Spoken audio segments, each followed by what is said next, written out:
He doesn't need to worry about screen time. So I would dream guess. See, every graduating student has only a paper to essentially differentiate. They don't necessarily follow the straight line.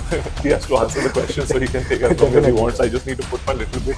They are a very fearless group of people, and instigatives that he can go on with this. They are a very promising generation for India. Doing a podcast with the Prime Minister.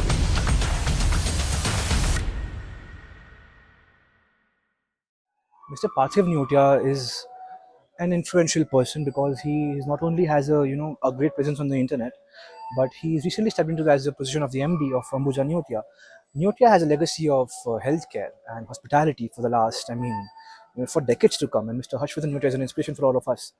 And I really look forward to the interview with Mr. Parthiv Neotia and getting to know more from him about what he thinks of the youth of West Bengal and of whatever legacies he's supposed to carry. And I really hope it's a great time, and I hope to take his autograph also. So see you there. Namaste, sir. Hello, I'm Umang Agarwal from MRYG News and Ask Ki Khabar. And so you are, of course, the great Mr. Parthiv Neotia from Ambuja Neotia and your podcast. So we love your podcast. I'm a huge fan. I watched them all night yesterday, researching for the questions today, sir. Thank you so much. So I'd first like to ask you, sir, about today, what are your views on what the Gen Z is pursuing in nowadays? So we hear a lot about Gen Zs and in many news, and positive and negative news also. So what are your views about whatever's happening? I think what's very interesting about Gen Z is that they are a very fearless group of people, and they have a tendency to be a bit socialist as well. And while they're also looking for opportunities where they can grow and grow excessively. The other is that where the Gen Zs are concerned is they've been exposed to a world, which is far beyond even, a geography around them. So they know what's happening everywhere internationally. They know what's happening in every corner of the country. So their access to information and content is substantially more than maybe the millennials or the generation before that, while they were growing up or while they were in their teens and the 20s. So I think that has completely shaped their mindset very differently. What's really appreciative about them is I think they are highly creative and entrepreneurial as people. They really like to go look outside the box and see for opportunities, and they don't necessarily follow the straight line. So though it might seem a bit contradictory, but I think they are a very promising generation for India. Thank you so much, sir. And sir, how much time in average have you spent watching Mr. Arnab Goswami on screen, sir? I've actually spent a lot of time, and especially, I started watching Arnab when I was in school.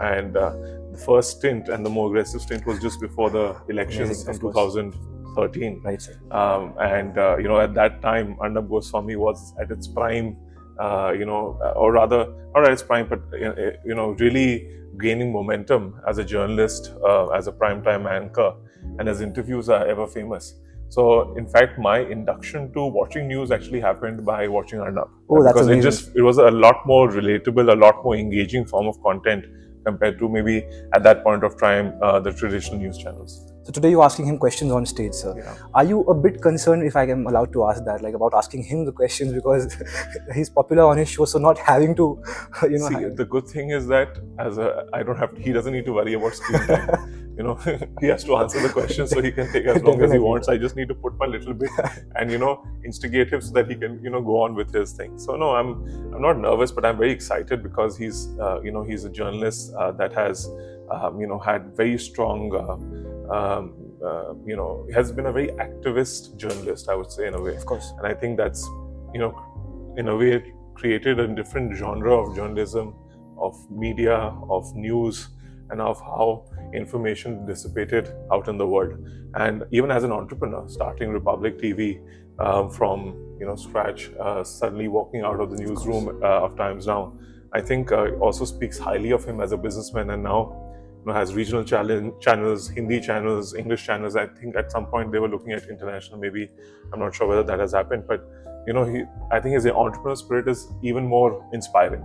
And I've seen his journey from being a very English-focused anchor to spending a lot of time, and now spending a lot of time on Hindi. Definitely. And that was not his natural language and natural forte. So even at that age and that experience, and even at that leadership level, he's able to transition and learn something new and develop that opportunity. So that's quite commendable. Thank you so much, sir, for this answer. And sir, you have recently become the MD of the Neotia Group, sir. So talking about the great Mr. Harshvardhan Neotia, the inspirational figure, sir. Yeah. So do you have disagreements with your father, since there's a personal thing involved also? Yeah, all the time. I think disagreements is a part and parcel of business, and I think there will always be disagreements.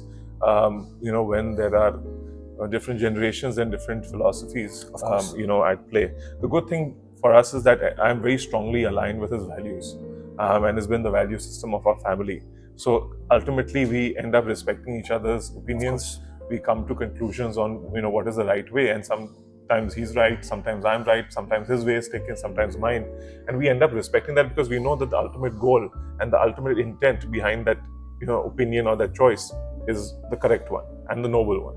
So I think that's very important, that then there has to be mental alignment on the end objective and your core values and principles on how you want to achieve that. Then the strategies and the routes can be different depending on how you look at it. Definitely, sir. So today's youth in Kolkata is looking for jobs and opportunities to work in the commercial sector, in whatever sector, sir. So what recommendations do you have for them, sir? Does a CV work? Does a LinkedIn profile work? Do they work? I think LinkedIn is a very strong mechanism for recruitment, particularly in urban India. Right. Because I think creating a strong profile, and it's something even for me, I had learned it in college. It was a workshop that was done for every student on how to create a LinkedIn profile, how to even create a CV. So I think it's very important that you are able to communicate, because ultimately every graduating student has only a paper to essentially differentiate until Well they said, are, sir. until the company interacts them with. So it's very important that you invest in building a profile, and a correct profile, because that will make it easier for people to find you. For those that you have used LinkedIn, apart from you applying for jobs, there are many ways that recruiters can find you based on your profile, and that can only happen if you've made it and you've made it well.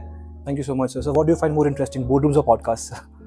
What do I find more interesting? It's both are very different. I think common thread in both is that both, once you walk out of the boardroom or the podcast, you end up being a far more learned than you were before.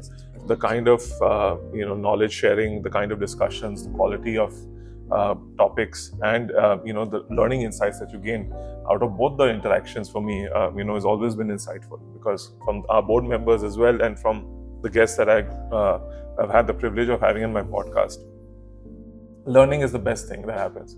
So I can't really choose between the two. And last question, sir. Do you have a dream guest for your podcast? Do I have a dream guest? I think I do have a dream guest, and that dream guest, hopefully at someday I'll have the opportunity of doing a podcast with the Prime Minister of India. Amazing, sir. We manifest that happens to you. Thank you so much. Thank Can you. you please have an autograph on one of our Yeah, cards? absolutely. Can you please have a pen for sir, if you please, me? Yeah, sure.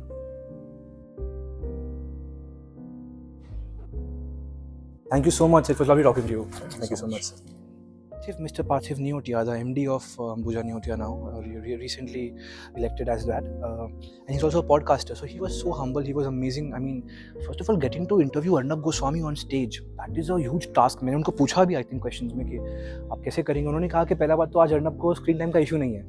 So he was very witty. He was very humorous. He was, in fact, there were moments on stage when apparently Parthiv sir was supposed to interview dear Arnab Goswami, but then Arnab started ki, I want to ask you, Parthiv, and then that entire thing went into a moment of laughter. Things I observed today, that even if you're a businessman, an industrialist, rather a son of one, and a great one at that, you can also be a great interviewer. And I want to thank Lady Study Group and the very wonderful members, the beautiful members of Lady Study Group, for helping us in this journey. I am Amang Agarwal from MRYG News. Thank you so much.